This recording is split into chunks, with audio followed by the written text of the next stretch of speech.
One of the most important illustrations of the growth and fall of a civilization in human history is the roughly 1,500-year-long Roman Empire.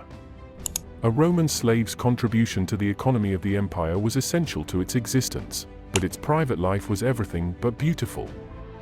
Poor laborers were physically worked to death, while affluent aristocracy lavished their slaves with food and utilities, just so they could be used. Many people were sold into slavery at a slave market with a notice around their necks with their naked bodies on display, warning potential buyers of the slave's value. Their new owners would own them once they were purchased, and they could do anything they wanted to the slaves, meaning they would have to work for no pay at all. Slavery in ancient Rome is well documented. Young boys were usually the most expensive slaves to buy, and both men and women were sold as slaves. Various literary sources, legal documents, inscriptions, and artistic representations show how common enslaved people were in everyday life. About 20% of the Roman Empire's population were enslaved. Slavery was usually hereditary. A female slave's offspring could likewise be sold into slavery. This was one of the very few instances where slaves were born, not created. The kids were not people and had no rights whatsoever.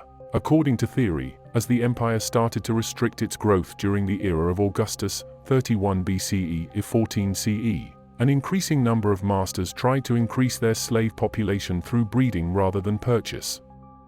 In the Roman world, enslaved people came from a range of ethnic backgrounds, often the same as their masters.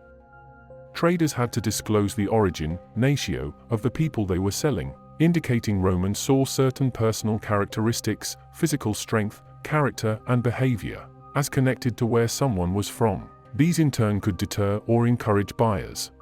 Slaves worked in all forms of menial labor. Evidence that has survived demonstrates that slaves worked in a variety of professions.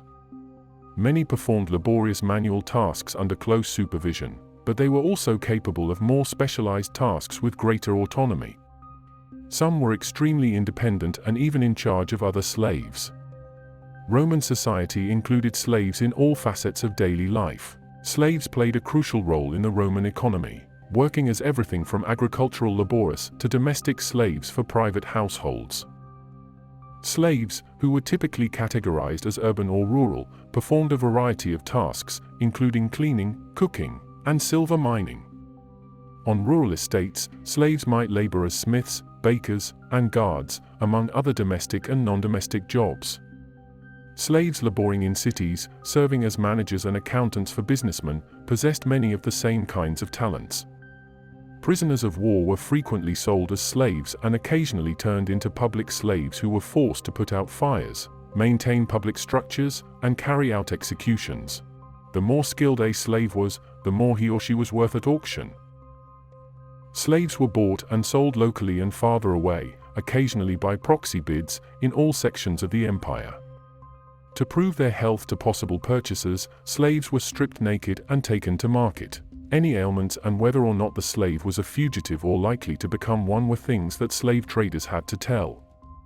Slaves with useful skills and in good shape commanded greater rates from buyers. For tradesmen and manufacturers, a slave with bookkeeping or accounting experience or understanding of a craft like pottery, tannery, or textile production was equivalent to the worth of a gladiator. Women were frequently employed as hairdressers and perfumers, while highly educated slaves may teach. Strong, physically fit guys were not only employed as bodyguards, but also as agricultural laborers. How much did enslaved individuals cost? Depending on the person's sex, age, and skills, the cost of an enslaved person in ancient Rome varied greatly. The average cost of an enslaved person in the first 3 centuries AD, according to literary and documentary sources, was roughly 2,000 sesterces.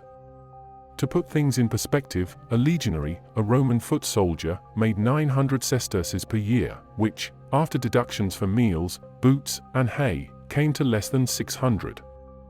An regular centurion, the commander of a legionary, earned 15 times more money and just needed to save money aside for a few months to be able to afford a slave.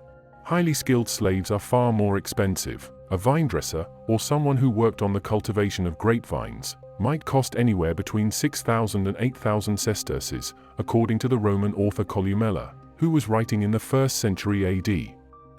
However, a senator could easily afford this as his properties had to be worth at least 1,000,000 sesterces. The same is true for people who rendered essential public services for a fee. At least 700 slaves were employed by the public treasury and the emperor in 1st century Rome to maintain the city's aqueducts. What was life like for slaves? Normally, slaves would sleep on a heap of straw with a blanket on top, either in the kitchen or the hallway, or up in the attic. Of course, attractive girls always had to submit to the sexual desires of their masters.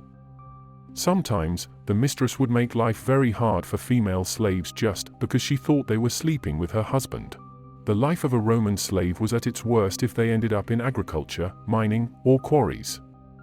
Agricultural slaves usually slept in chains in an ergastulum, a prison, and were literally worked to death. Pliny the Elder, who owned over 4,000 agricultural slaves, prided himself on the fact that he did not keep them in chains.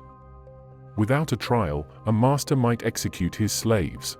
They even had skilled crucifixion crews with all the necessary tools, including planks, ropes, chains, nails, and other requirements. The slave would be stripped, flayed until he was bleeding, and then nailed to a cross by a team of whipmen. They would shatter the slave's legs, causing him to struggle to stand while in excruciating pain. As a warning to other slaves, the body was left for vultures and dogs for a while. Less agonizing methods of dying included being burned alive and feeding lions. The unhappiness of a slave's existence varied and could end in great suffering. Slaves could have families, but they couldn't be married. Due to their lack of legal status, slaves were unable to participate into agreements like marriage. However, they might live together in a circumstance known as a contubernium. Slaves formed their own families through cohabitation, while they were always still subject to the paterfamilias. By forbidding marriages between related freed slaves, Justinian's Digest claims that the blood ties of slave bonds were further acknowledged.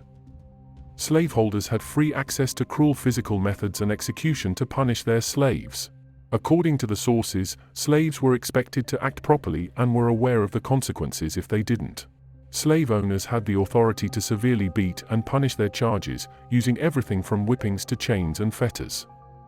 Slaves might also be sold by their masters, or forced to perform the most heinous activities as a form of punishment. Some slaves received training as gladiators. The majority of the men and women who participated in gladiatorial contests were prisoners of war, criminals, and, very frequently, slaves. Slaves were first used in gladiatorial fights as early as the 3rd century BCE. One famous slave, Spartacus, 73 CE, received training as a gladiator in one of the Roman Empire's gladiator schools before being dispatched for a battle. Gladiators were essentially prisoners at imperial schools, but they were given food, medical care, and training with specialized equipment. According to archaeologist Wolfgang Neubauer, slaves were too valuable to be killed frequently as investments or entertainers. Numerous former slaves also offered to fight as gladiators. They essentially returned to service after being manumitted since they had few other options, vowing a gladiatorial oath to be burned by fire, bound in chains, to be beaten, to die by the sword. Women's personal attendants were female slaves. While female slaves were not exempt from manual labor, they frequently carried out domestic chores for powerful and affluent Roman women. Slaves might receive training to do their hair, apply makeup, and provide wet nursing services. More than 1,000 servants, many of whom were both female and male slaves, served Augustus' wife, Empress Livia. The desires of male masters could likewise affect female slaves. A master can even charge his male slaves to engage in fornication with female slaves.